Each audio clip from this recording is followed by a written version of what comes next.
بسم اللہ الرحمن الرحیم۔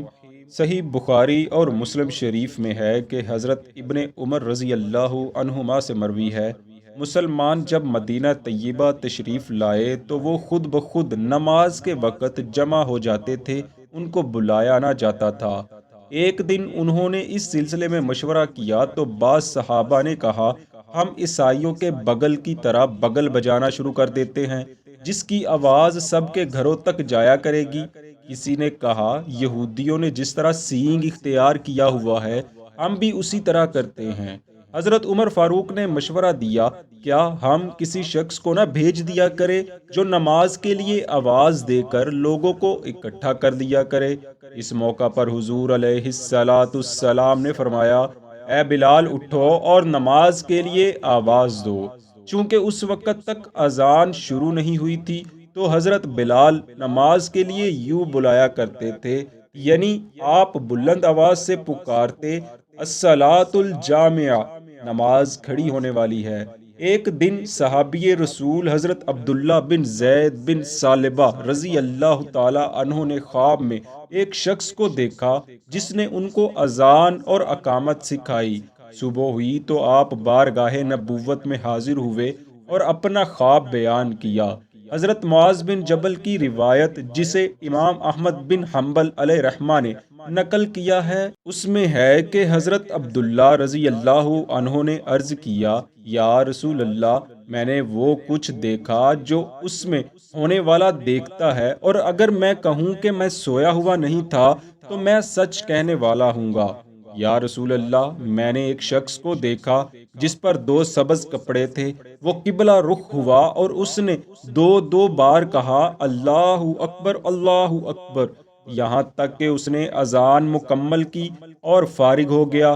نبی کریم صلی اللہ علیہ وآلہ وسلم نے فرمایا، یہ سچا خواب ہے، انشاءاللہ تعالی تم بلال کے ساتھ اٹھو اور جو کچھ تم نے دیکھا ہے بلال پر بولتے جاؤ، اور وہ ان کلمات کو ساتھ کہیں کیونکہ تمہاری نسبت ان کی آواز بلند ہے۔ چنانچہ حضرت عبداللہ فرماتے ہیں، میں حضرت بلال کے ساتھ اٹھا اور انہیں خواب میں دکھائے گئے اذان کے الفاظ بتاتا گیا، جسے حضرت بلال اونچی آواز میں پڑھتے گئے۔ یوں پہلی بار اذان کے الفاظ گلی کوچوں میں گونجنا شروع ہو گئے۔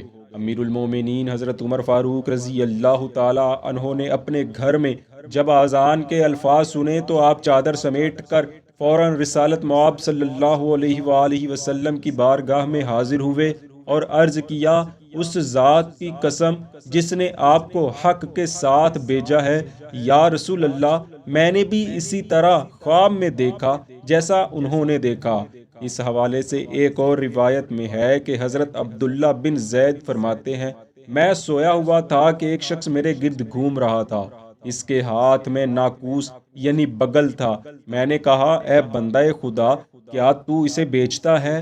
اس نے کہا، تم اس سے کیا کرو گے؟ میں نے کہا، ہم اس کے ذریعے لوگوں کو نماز کی طرف بلائیں گے۔ وہ کہنے لگا، کیا میں تمہیں اس سے بہتر چیز نہ بتا دوں؟ میں نے کہا، ہاں کیوں نہیں۔ پھر اس نے مجھے نماز کے تمام کلمات بتائے۔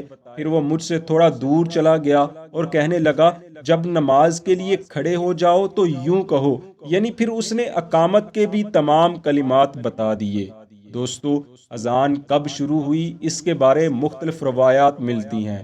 بعضوں کے نزدیک ہے کہ مکہ مکرمہ میں ہی نماز کے لیے اذان پڑھنا شروع کر دیا گیا تھا، جبکہ بعض روایات میں ہے کہ اذان کا باقاعدہ آغاز ہجرت مدینہ کے بعد مدینہ طیبہ میں ہوا تھا۔ یہاں اہم ترین سوال یہ بھی ہے کہ کیا حضور نبی کریم صلی اللہ تعالی علیہ وآلہ وسلم نے اپنی حیات طیبہ میں بھی کبھی خود اذان کہی تھی؟ اس کے جواب میں امام ترمذی علیہ رحمہ نے ایسے طریق سے روایت کیا جو بلخ کے قاضی عمر بن رباح کے گرد گردش کرتا ہے، اور وہ حضرت ابو ہریرہ رضی اللہ عنہ سے نقل کرتے ہیں کہ نبی اکرم صلی اللہ علیہ وآلہ وسلم نے سفر میں اذان دی اور نماز پڑھائی جب صحابہ کرام اپنی سواریوں پر تھے۔ اس روایت کے بارے امام سہیلی علیہ رحمہ فرماتے ہیں، اس حدیث سے بعض لوگوں نے یہ استدلال کیا ہے کہ نبی کریم صلی اللہ علیہ وآلہ وسلم نے خود بھی اذان دی ہے، لیکن یہ حضرت ابو ہریرہ کی روایت سے نہیں ہے، بلکہ یہ یالا بن مرہ رضی اللہ عنہ کی روایت سے ہے۔